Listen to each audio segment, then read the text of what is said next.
Now we move on to the second task, solving the game or predicting what happened.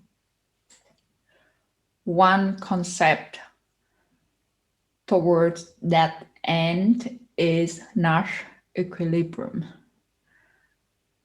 So Nash equilibriums may suggest you thinking about something similar in market setup, for example, the market equilibrium. What is that? That is where demand and supply meet at some sort of optimum point where the consumer has no incentive to demand more, and the producers also has no incentive to produce more, right? Because that's exactly what is needed. All right. So back to here, the definition of Nash equilibrium goes in the same direction. So it says that this equilibrium, the Nash, involves the strategic choices or action that one is made or one they are made, because we have two players with two actions, right? Provide no incentive for the players to deviate or to change to another strategy. So it is the best choice for player one given a certain strategy that player two adopts in the equilibrium. But in this point, it also must be the case that player two has the best choice against the action of player one. No? So this is a combination of strategies that mutually, jointly, or mutually best response to the strategies of the other player. Pay attention to the best response. We will come back to that. Let's put it in a formal definition, but starting first with the best response. What does it mean? So if we have a strategy SI played by player I, it would be the best response of player I to the other player, the rivals, or the counter strategies, here denoted as S minus I. And we could write F I belong to or included in a best response set of player I against the rival strategy S minus I. If the payoff of player I from playing SI against the rival strategy S minus I is larger than or at least equal to the pair that player may have by playing any other strategy that it has against the same rival strategy S minus I. So pay attention here. We only focus on what player I could do against a single rival strategy, not any rival strategy. No? Because it will make a difference of this concept to something that we have later. So keep that in mind. Okay, so that's the best response. What you could do the best when the other does a certain action. Using this best response concept, we could define a Nash equilibrium is a strategy profile, simply saying for multiple players setup, let's say we have n players, in which each player has the best response to the other players' strategies in at this equilibrium. No? And again, we could write it as I star belongs to a set of best response of player I against the rival strategy that the others playing. However, keep in mind that the others also playing the best response in this Nash equilibrium. Now, one question you may ask is why we need the set notation here. Why not just SI star symbol? Because there's several cases, or there will be cases in which several different strategies can be the best response, not just only one. No? So in these cases, the best response would be a set of several elements.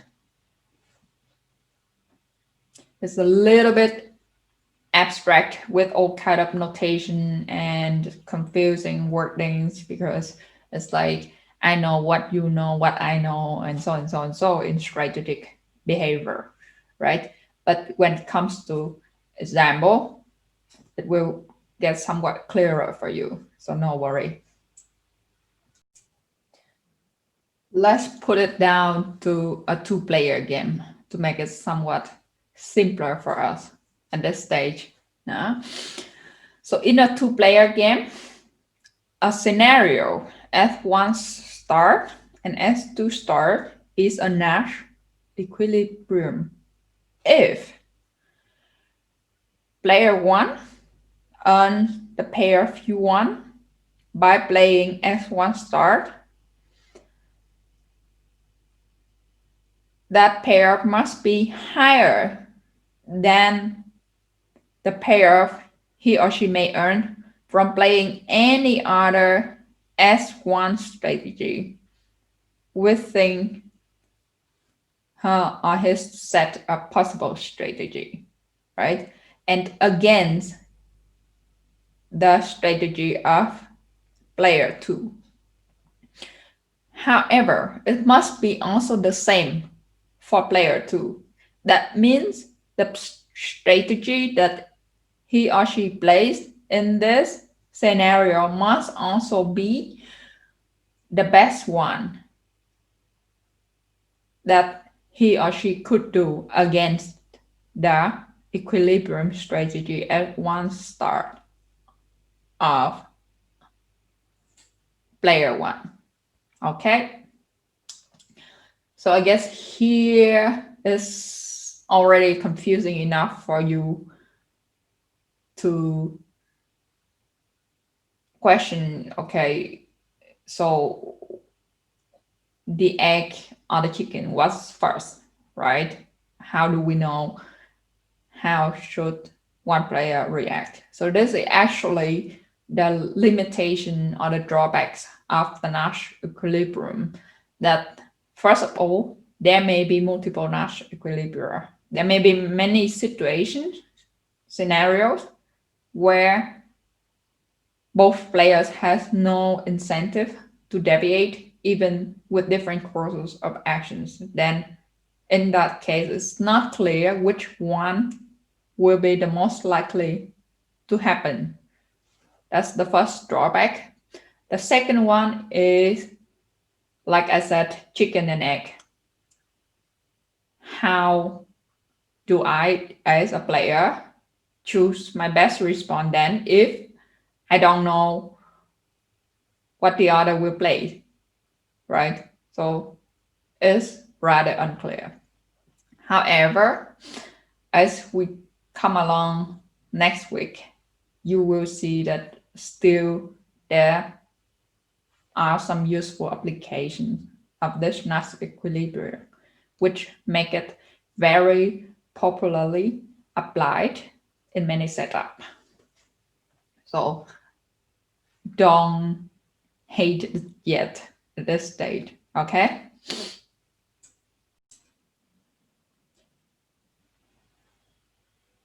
Now let's go back to the prisoner's dilemma, and I'll show you how we can identify the Nash equilibrium if only one, or equilibria in case there are several, using something called underlining procedure. So let's look at the prisoner dilemma in normal form, which is the matrix with 4 cells. Each cell has one scenario, right? So the idea here is we will underline the best response payoff of each player under each strategy. This is what I used to reason when I study game theory.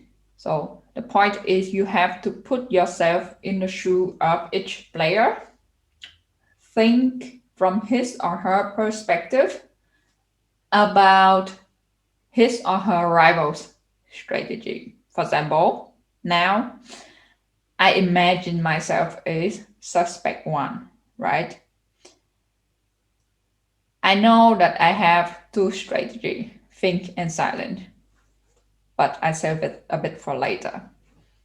I also know that my rival player, suspect 2, have 2 possible strategy, either think or silent, just like what I have. The task is now I have to think about what is the best for me to do when the other player plays a certain strategy. Okay, let's think. Okay, if my companion thinks, what is the best for me to do? So if my companion suspect to think, then I have to pay attention about the first column, right? That's the column for his thinking strategy. And I see my payoff in this scenario when he thinks. Okay, if he thinks and I also think, then I get payoff of 1, right? On the other hand, if he thinks and I stay silent, I get payoff 0 because I will have to stay in the prison for the entire 4 years. Remember? So because of that, thinking will be the smarter thing for me to do if the other suspect thinks, right? So I underline U1 equals 1 in the first cell, corresponding to the scenario, both things, okay? Now let's move to the second column. What if my companion, suspect 2, stays silent? If he stays silent, what is the best for me to do? Again, if he stays silent and I think, then I earn a payoff of brave. I only have to stay in prison 1 year. If he stays silent and I also stay silent, then I have to stay in prison for 2 years. So my payoff is only 2, right? And clearly, thinking is the smarter thing to do in this scenario. So my best response to the strategy silent of suspect 2 is to think. Okay, that's the part for suspect 1. Now I do the same. I leave suspect 1 there and I put myself in the shoe of suspect 2 and think about what is the best for him to do with each action of suspect one. Now I turn my focus to the role, which corresponding to the actions of suspect two. Sorry, suspect one in this case, right? So if suspect one thinks as suspect two,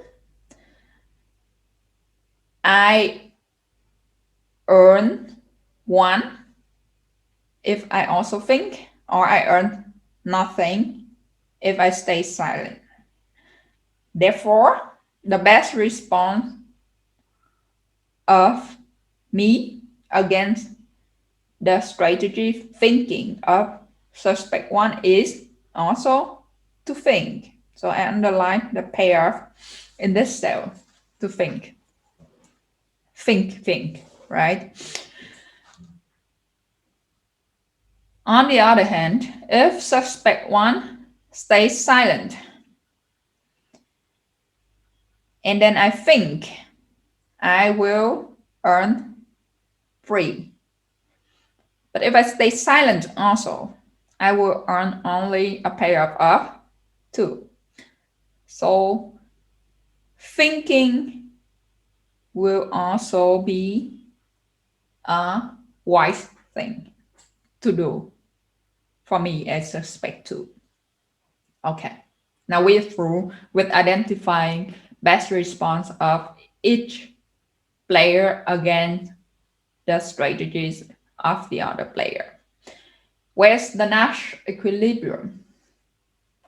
I think most of you will get it right. So the Nash equilibrium is where we underline, like the cell in which we underline the payoff of both players. So here it is this cell.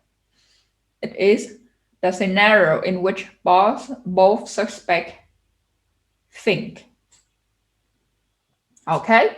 Because both have the best response against the strategy of the other in this cell. Right? Let's take a counter example. For example, this cell. In this cell, the suspect one thinks, so that's his best response. But staying silent is not the best response of suspect 2 against thinking of suspect 1. So that's not equilibrium because suspect 2 rationally will not stay silent, right? That's not plausible. This slide explains why I stress so much about the best response where we only concerned with a certain strategy of the counterparty, because it's what distinguishes the best response concept to the dominant strategy. Unlike the best response, the dominant strategy is a strategy that it will be the best response to any strategy of the counterparty, not just at equilibrium strategy, but any other strategy. No matter what the other will play, I don't care. I will do the best playing this strategy, as that's the idea of the dominant strategy. Now, so in notation, we have S star I is the dominant strategy when it belongs to a set of best response of player I against, like before, S minus I, the strategy of the rival. However, now for all S minus I, all possible rival strategy.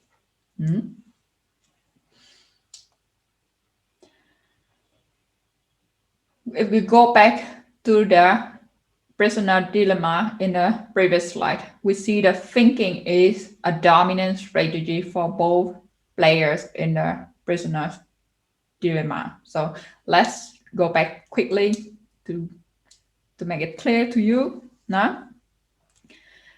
So thinking for suspect 1 now. So doesn't matter if suspect 2 think. I underlined U1 here. I also underline the U1 when suspect 2 silent. So on the entire row of thinking for suspect 1, I always underline his or her pair. So that means the dominant strategy. And when you turn around for the columns, you also see that the first column with corresponding to the strategy thinking of suspect 2, I always underline his or her pair, like the second pair to the right hand side. That means this strategy is also dominant for suspect 2. I hope I make it clear to you. Let's go back here. So rationally and logically, we could see that when all players have a dominant strategy, so one dominant strategy now, then the combination of those is the unique Nash equilibrium. Why? Because we will always want to play that strategy, and there's no incentive to play differently or to deviate from that dominant strategy. So, of course, at the Nash equilibrium, the place where both players or all players don't want to move away, of course, that must be the dominant strategy. So we have the concept of dominant strategy, right? Contradicting to that, we also have a concept of dominated strategy. Could be strictly or weakly. So what is that? We have a strategy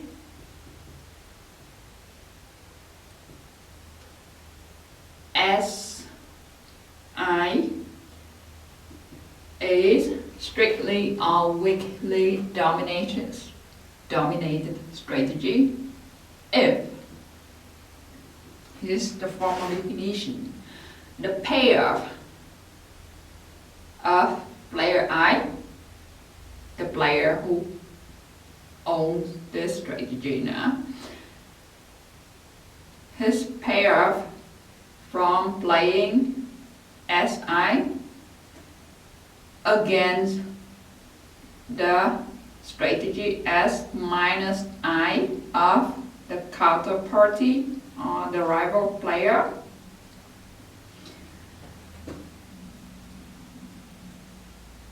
is smaller,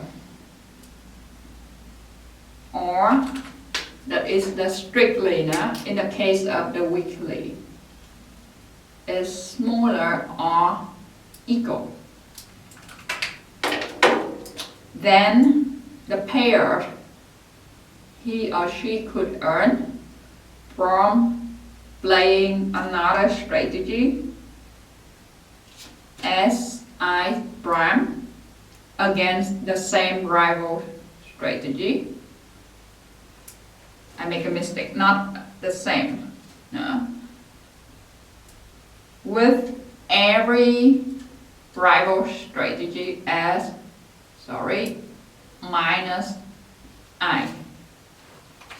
So in other words, a strategy SI is called strictly or weakly dominated strategy if it should never be played in a rational logic, because it will always earn you a worse payoff than at least one other strategy for all possible strategy that your opponent may play. Now we could apply that concept to solve for the Nash equilibrium of the game without underlining procedure. Instead, we will rule out all the dominated strategy. How to do that, I show you. So here is an example of another game with two players, 1 and 2. Now each player has 3 possible strategies to play. The first player could play up, center, or down, while the second player could play left, middle, or right. And this is the matrix of the pair for them. So I wrote them in different colors so that you see it easier. Now we search for dominated strategy and then rule them out step by step. Let's start with player 2. So for strictly dominated strategy, because you need that strategy to be worse off for every single strategy of the opponent. So let's compare the whole column, the strategies of player 2. So you have, for example, this strategy, playing right will earn the pair of 0, 0, 1, respectively for the opponent's strategy, up, center, and down. And you compare this whole column with other columns in the matrix to see if it's strictly smaller for every strategy here. So here you have 0 is smaller than 1, right? You have 0 again, smaller than 1, and you have 1 smaller than 2. So clearly playing right is strictly dominated by playing middle. We could rule out a strategy again already, not again but the whole thing. Why? Because this strategy should never be played. It's always worse than something else, right? Okay, now let's turn to player 1 and see if he or she has any strictly dominated strategy. Now we compare the rows, because rows is the strategy for player 1, right? So let's look at now the yellow pen, the yellow marks. So if you play, let's take center now. Of course I know the solution already, so I could point out to you directly, but other than that would not take you more time to think about it, right? So let's take center. If he plays center on 1, when the other plays left, but if he plays up, then 3. So 1 is smaller than 3. Moving to the next cell, 1 also smaller than 2. Center is left, then up when the other plays medium. Don't have to compare right, because right is ruled out already, so this cell we don't need, right? So center is strictly dominated by up from the side of player 1. Let's write it there. Play now first step, player 2 is strictly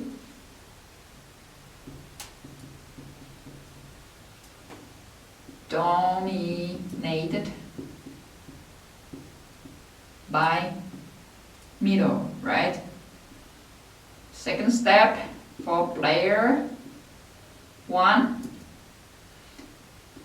center is strictly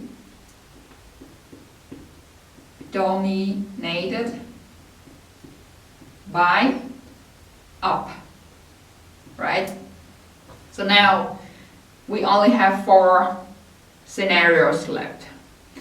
Let's turn again to player 2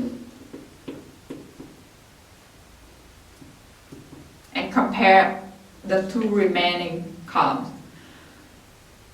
So now if you play middle, you earn 1 for the case player 1 plays up.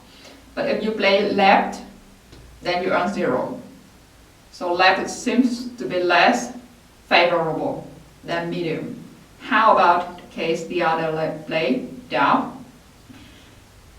If player 1 plays down, you place left, then you earn 1. But if you play middle, then you earn 2. So clearly playing middle will be better than playing left for all the strategy, all the remaining strategy of player 1. Now, so you could cross this column already, because doesn't matter what the other play, you will get less when playing left.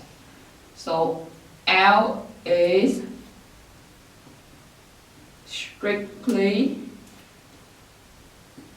dominated by middle. And now with the last step, easy, because now you only have 2 scenarios left to compare, right? And you could turn to player 1, because now only player 1 has to make the decision because for player 2 it's clear that he should play middle, right? So player 1, if he plays up, he will earn 2. If he plays down, he will earn 4.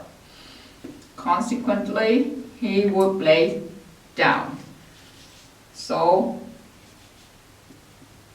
player 1 then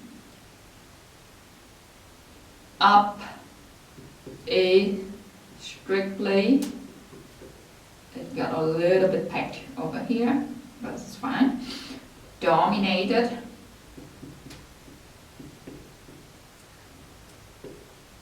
by down, right? So consequently, we would have, from our reasoning over here,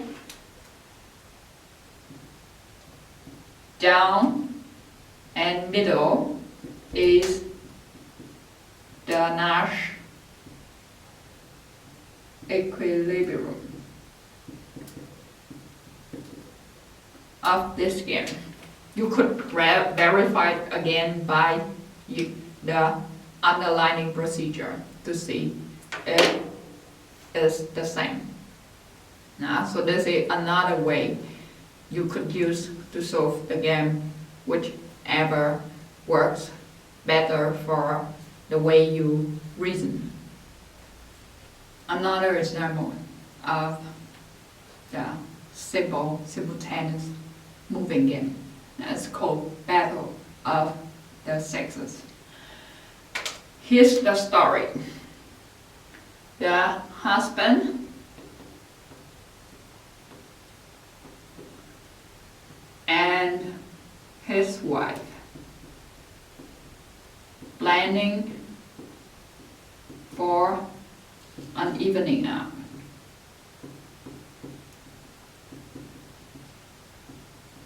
And they considering 2 activities. Either go to a ballet or a boxing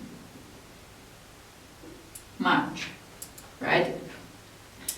So there's one way to summarize the preference. I call it preference ranking. It's just how I call it personally now. So ideally, they would prefer spending time together than apart. So apart will earn them less payoff than together. Yeah. So in this case, if they're spending time apart, then the payoff for both is 0, with is equals either husband or wife, H or W. Then once they already determined that they would like to spend time together, they have different preference. And here's where the game comes from. So the preference for the wife, lady first, is she would prefer ballet more than boxing. So if they go together to the ballet, then her payoff will be UW equal 2. And it's larger than if they go together to boxing, then her payoff will be 1.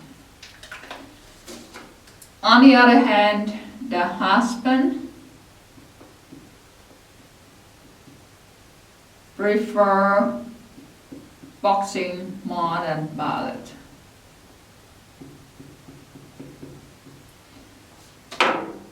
If they go together to ballet, then his payoff will be UH equal 1,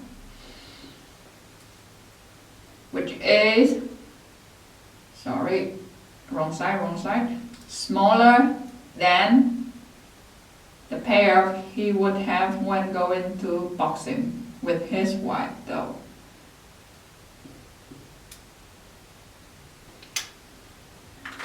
Now let's put it in the normal form of the game.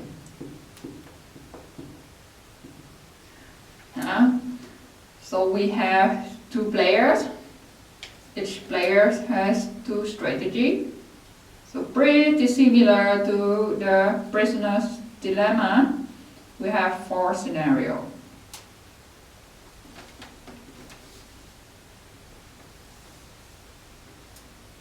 Okay, 4 scenarios. So here, let's say that's the husband. I will use another color then. Right. He's the husband. And his strategy including ballet and boxing. Right? And here is for the wife. And her strategy is also ballet or boxing. Now let's put a payoff in. So first of all, if they go apart, none of them earn anything regarding the payoff. So that including 2 cases. The first case is the wife goes to ballet, but the husband goes to boxing. So in that case, will be 0 and 0. Now, the second case, just reverse it. The wife go to boxing, but the husband go to ballet. So the 2 cells or 2 scalars on this diagonal has 0 payoffs for everyone. Now, focus on the cases where they go together. So if the wife goes together with his husband do the ballot, then she earned a payoff up to. Yeah? And the husband only earned 1, right? On the other hand, if they go together to boxing, then it's less preferable to her, so she earns 1, and the husband earns 2 units of utility or pair. Okay, done with the first task, summarizing the story into a normal form of the game. Very nice. Now let's solve it by underlining procedure. Again, wife. Let's think about the perspective of the wife first. Now, so if the husband played ballot, then comparing her two possible reaction or response to that, she would earn 2 when also going to ballot, but nothing when going to boxing, right? So we underline the payoff when she plays ballot.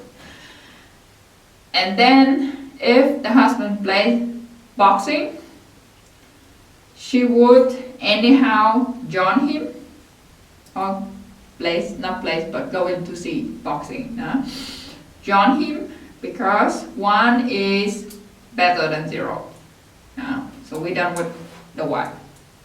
Now turn to the perspective of the husband, something very symmetric. So if the wife wants to go to ballot, then he would definitely want to join the wife because the payoff is 1 rather than nothing if he goes to boxing without her. On the other hand, if the wife wants to see boxing, what do you think? Of course, he would be happy to join her for boxing because now his utilities or his payouts even more, right?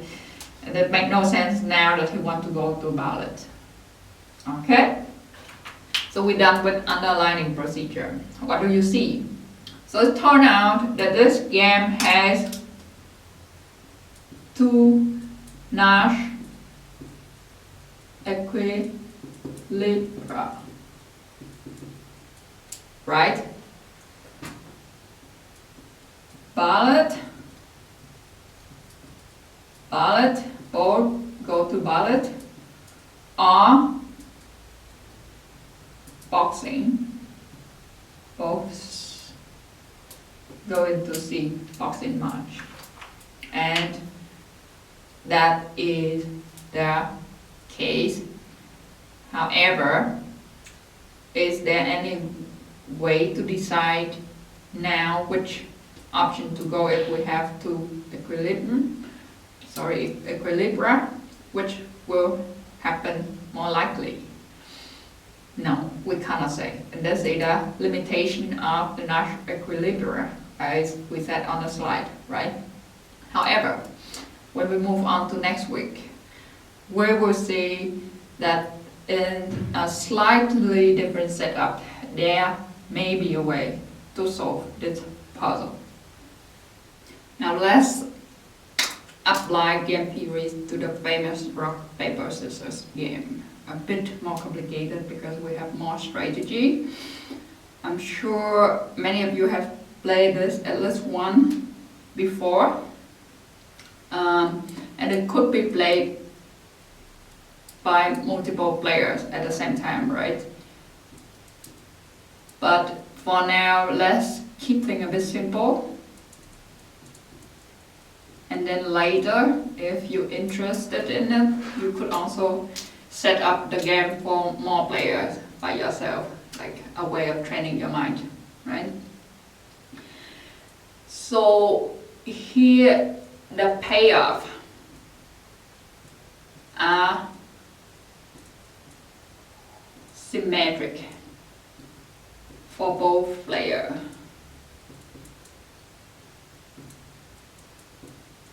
Meaning each will earn the same if they win, or lose the same if they lose.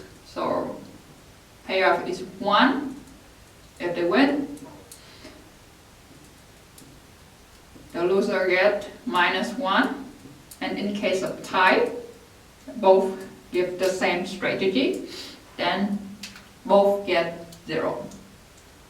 And we have some rules. Just write it down again, even though I assume that many of you know already. So the first thing is scissor can cut paper, right?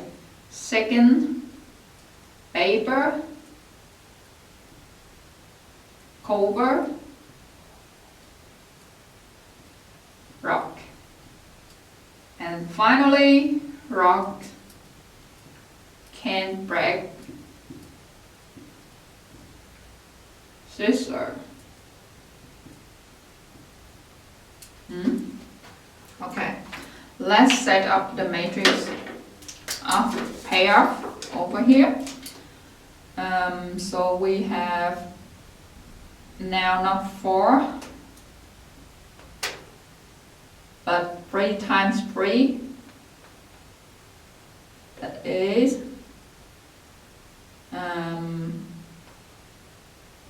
9 combination.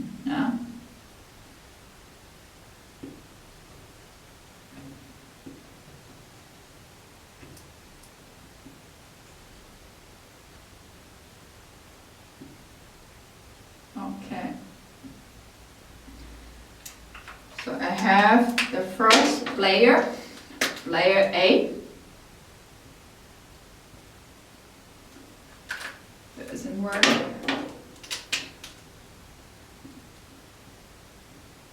Player A. To make it easier for my pronunciation. And the second player is called player B. They both have 3 possible strategy. Rock, paper, or scissor, right? Similar here.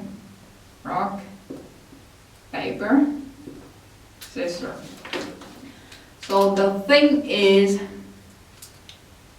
let's start with the easier payoff first. So in case of tie, that means 2 players place the same, then they both get 0, right? So anything along the main diagonal here will be 0, the payoff. 0, 0, 0, 0, 0, 0. Okay. Now if player A plays rock and B plays paper, then rock, paper covers rock, right? So the first player gets -1. He loses. The second gets 1. Rock against scissors, rock win, right? So 1 and then -1. Let's make it similar. Okay, paper and rock. Paper cover rock, right? So 1 and then -1. Paper and scissors, scissor cut paper. So -1 and then 1. Scissor versus rock, rock wins, right? -1, 1. And then scissors versus paper, scissors win. So 1 and then -1. Now let's identify the winner of the Nash equilibrium by underlining procedure again. So I do that first for player A, thinking from his perspective. If I think from player A perspective, then I have to look at the columns, which is the strategy of player B. So if player B plays rook, then my best response is paper, right? So paper win rook, underline the payoff here, which is actually the highest payoff I could earn in this column. If player B plays paper, then I should play scissor. My best response. If player B plays scissor, I should play rook. So, the second thing. Now I turn to player B, think from his perspective, and look at the roles. Player A plays rook. My best response is paper, right? When A plays paper, I should play scissor. When A plays scissor, I should play rook, right? So in these cases, you can see that none of the scenario or the combination that we have underlined both payoff at both player. What does that mean? That means there is no Nash equilibrium